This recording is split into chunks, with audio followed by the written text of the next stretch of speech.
வணக்கம் மக்களே, வாங்க என்னுடைய அடுத்த இன்டர்வியூவை பார்க்கலாம். ஸோ இதுவும் நான் லிங்க்டின் மூலிமா தான் அப்ளை பண்ணியிருந்தேன். எனக்கு ஒரு 2 டேஸ்லேயே கால் வந்துச்சு.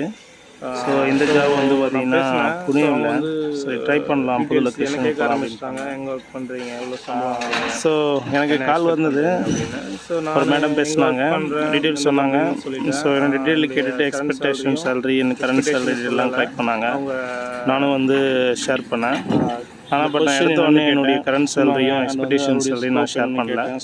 ஸோ நான் சில கேள்விகள்லாம் கேட்டேன், அவங்க பதில் சொன்னாங்க. அதுக்கப்புறம் நான் சொன்னேன் எக்ஸ்பெக்டேஷனை. பட் அதில் ஒரு கேள்விக்கு அவங்க பதில் சொல்ல முடியல. ரொம்பவே பிக்கராக கேள்வினா அதிகமாக இருந்தால் போனஸ் உங்களுடைய கம்பெனியில் வந்து அண்டர்ஸ்டாண்ட் பண்ணல. அவங்க அவ்வளோ முடியாது, சேலரி பட்ஜெட் அவங்க சொன்னாங்க நாங்கள் போனஸ் எல்லாம் தரோம் அப்படின்னு. நான் முடிவு பண்ணிட்டேன், போனஸ் நம்ம இந்த கம்பெனிக்கு எப்போ தருவீங்கன்னு கேட்டேன். அப்படி சொன்னாங்க எல்லா மாதம் டீட்டெயில்ஸை கேதர் பண்ணிக்கும், நல்ல விஷயமா இருக்குது, ஜூனில் தருவேன் அப்படின்னாங்க. இன்க்ரிமெண்ட் எப்போ போடுவீங்கன்னா வந்து அதுதான் நான் உங்களுக்கு சொன்னேன், ஏப்ரல் டு ஜூனில் போடும் பெனிஃபிட்ஸ் இருக்குது அப்படின்னு. ஸோ இன்க்ரிமெண்ட்டு அவங்க போனஸாக கம்பெனியில் நாங்கள் சேலரி போனஸ்ன்றது வேறு, இன்க்ரிமெண்ட்ன்றது 4% கொடுத்துட்றோம். அவங்க இன்க்ரிமெண்ட் பண்ணவே நாங்கள் அவங்க கம்பெனியில் அப்படின்ற ஒரு ஆப்ஷனே இல்லைன்னு சொல்கிறோம்.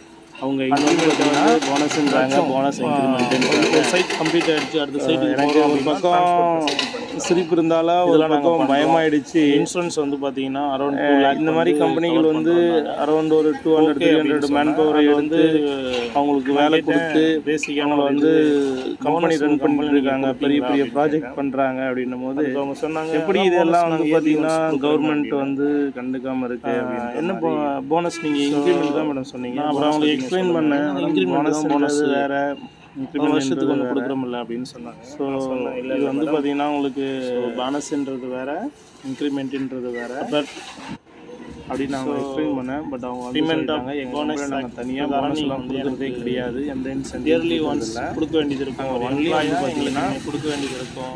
இன்க்ரிமெண்ட் தான் பண்ணணும், அதுவுமே இயர்லி ஒன்ஸ் தான் பண்ணுவோம். இந்த மாதிரி ப்ராஃபிட் அண்ட் வந்து இவ்வளோ இல்லை எங்களுடைய கம்பெனியில் அப்படின்னு சொல்லிட்டாங்க. நான் ஃபர்தர் சேலரி அதிகமாக தர மாட்டேன். ஏன் அப்படின்னும் போது அந்த பேசிக்காக ரொம்ப நேரம் போனஸ் சிஸ்டம் இந்த டிஸ்கஷன்லேயே அப்புறம் பேசிக் அந்த ஃபெசிலிட்டி இல்லை அப்படின்னும் போது மற்ற பெனிஃபிட்ஸ் என்ன அப்புறம் வந்து ஆர்கனைஸ்டு ஆர்கனைசேஷனில் நான் அண்டர்ஸ்டாண்ட் பண்ணிக்கிட்டேன். தென் வந்து கரண்ட் ஆர்கனைசேஷனோட பெனிஃபிட்ஸ்லாம் நான் கால்குலேட் பண்ணி பார்க்கும்போது அந்த ஆர்கனைசேஷனில் எதுவுமே கிடையாது.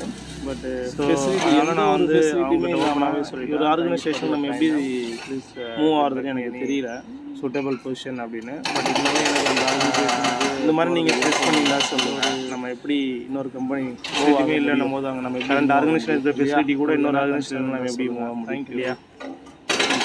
இதுவுமே நான் வேணான்னு சொல்லிட்டேன்.